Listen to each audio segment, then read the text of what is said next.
সংসারের দায়িত্ব এরকম একটা জিনিস আপনার যখন একবার চলে আসবে সারা জীবন বয়ে যেতে হবে। Please like and follow. Hello everyone, this is Fatema, welcome Fatema blogs.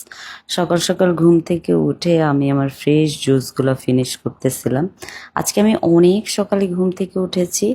ওঠার একটাই রিজন, কারণ আজকে হলো আমার কাঁচা বাজার করতে হবে। সো সেই জন্য কাঁচা বাজার মানেই হলো মাছের বাজার, এই বাজারগুলো করতে হবে। সো সেই জন্য আমি বল নিয়ে নিছি, যেটা হলো গাড়িতে যেন ময়লা পানিটা না পড়ে মাছের। সেই জন্য যেহেতু আমি একসাথে অনেক মাছ কিনে ফেলি, তারপর হলো দেখা যায় মাছের পানি গাড়িতে পড়ে মাছ নষ্ট, মানে গাড়ি নষ্ট হয়ে যায়। তো সেই জন্য চলে আসলাম বাজারে। বাজারে এসেই প্রথমে দেখলাম এই বড় বড় শোল মাছগুলা। আমার অনেক পছন্দ হয়েছে। শোল মাছ নিলাম, বাচ্চাদের জন্য কাচকি মাছ নিলাম, আরও ভ্যারাইটিস অনেক মাছ নিচ্ছি আর কি, দামাদামি করে। তো আমি যখনই বাজারে মাছ কিনতে যাই সবাই আমার আশেপাশে দাঁড়িয়ে থাকে।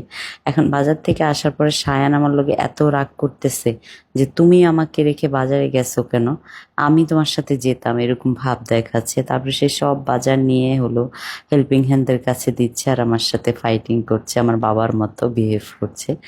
তো দায়িত্ব এমন একটা জিনিস, আমি সকালে উঠে আবার রান্না করে রেখে গিয়েছিলাম, কারণ হাজব্যান্ডকে হলো দুপুরে লাঞ্চ পাঠাইতে হবে সেই জন্য। তো এই রান্না করার মধ্যে একটা মুরগি রান্না করতে পেরেছিলাম, আর কিছু রান্না করতে পারি নাই, কারণ টাইমে কোলাই নাই, বাজার আবার লেট হয়ে যাবে সেই জন্য চলে গিয়েছিলাম। তো এই যে খাবার রেডি করে দিচ্ছিলাম, আর হলো যারা আমাকে হেল্প করছিল। তো যারার কিছু ছোট ছোট কাজ আমার অনেক ভালো লাগে, ওকে যখন বলি যারা এটা করে দাও সে সুন্দর করে করে দেয়, লক্ষ্মী একটা মেয়ে আমার। তারপর চলে আসলাম মাছের এখানে, সব মাছ চলে আসছে। তো আমি এখন বসে দেখতেছি, আমার হেল্পিং হ্যান্ডরা বলতেছে যে এই মাছটা হলো একটু নরম পড়েছে, এই মাছটা ঠিক আছে। সো ওরা আমাকে বলতেছিল। তা আমি বলতেছিলাম মা তোমরা যা বাজার থেকে দেখে মাছ কিনে এনো তারপরে কথা বলো। তো এর মাঝখানে আমি বসে গেলাম যারাকে নিয়ে খেতে। যারা আর আমি সব সময় একসাথে বসে খেতে খুব পছন্দ করি।